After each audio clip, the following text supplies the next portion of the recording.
Thank you very much for the kind introduction. Hi, everyone. It is such a pleasure to speak with everyone today. If you are like me, you don't like the question, what are you doing after graduation? People say it with cute, apologetic smiles and then add, oh, I'm sure this is a stressful question for you, which, of course, often it is. In an hour or so, however, the question disappears from reasonable conversation like the phrase current student from a LinkedIn profile. People won't ask us what we're doing after graduation because graduation will be over.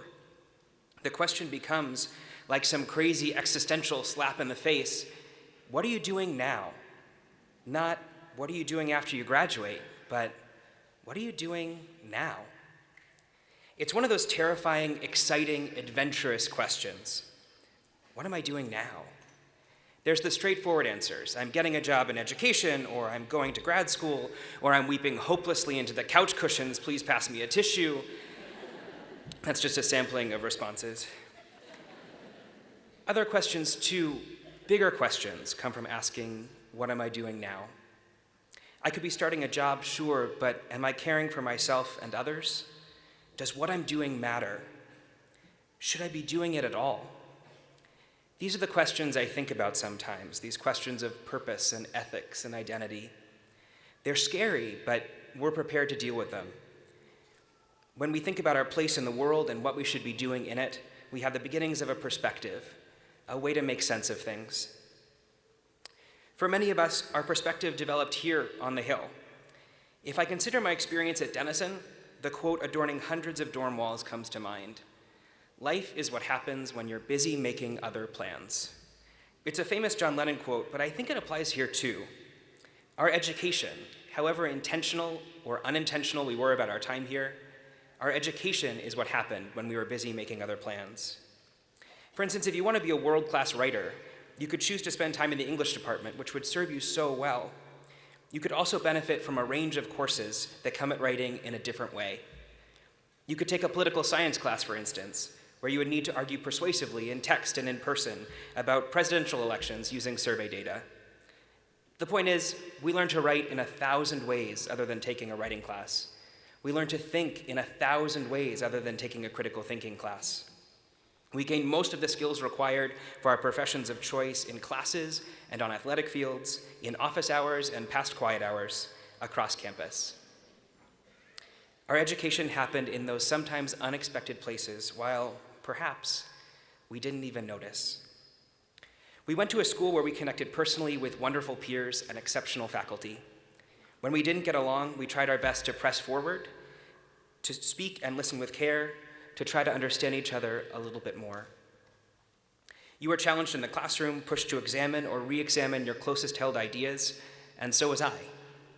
We walked to class on a campus far more diverse, socioeconomically, racially, ethnically, than most any other small liberal arts college you could have picked within 500 miles of this spot.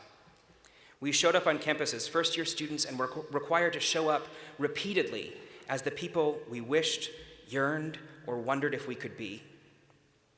Still, unsure of what post-Denison life will really be like, sometimes we stumble into unrelenting stress or debilitating doubt. I've talked with classmates about feeling inadequate while pretending to be okay, about worrying we're doing everything wrong. Sometimes we worry about ourselves, our friends, our families, our communities, everything up to and including our cats. Our conversation here today is not going to fix those concerns. In addition, some of us graduate racked by persistent grief, a sense of loss, understanding several friends will not be waiting for us in person at the end of this stage today. From my seat on the ground, I imagine that Dave and Julie and Sarah watch us today at peace, sitting together on another stage. I think we're coming into a world that's both sad and joyous. We worry, sure. It should be no small consolation, however, that we're better prepared and more experienced than we think. We're joining a community of nearly 40,000 Denison alumni who probably didn't think they could do it, and then much, much, much more often than not, did it, whatever it was. So when I ask myself, what am I going to do now in this world of ours? I will consider for a second how prepared I really am. Everything that happened while I put my attention somewhere else. Then I'll make a plan for what happens next. Surprise, it's graduation day, and we're prepared to go out with the support of all of us here and continue to live our lives. It's been a pleasure to spend time with you today and over the last 4 years. It will be an honor to cheer each other on as we answer this tough question in thousands of ways, starting in a few short minutes. What are we gonna do now? Thank you.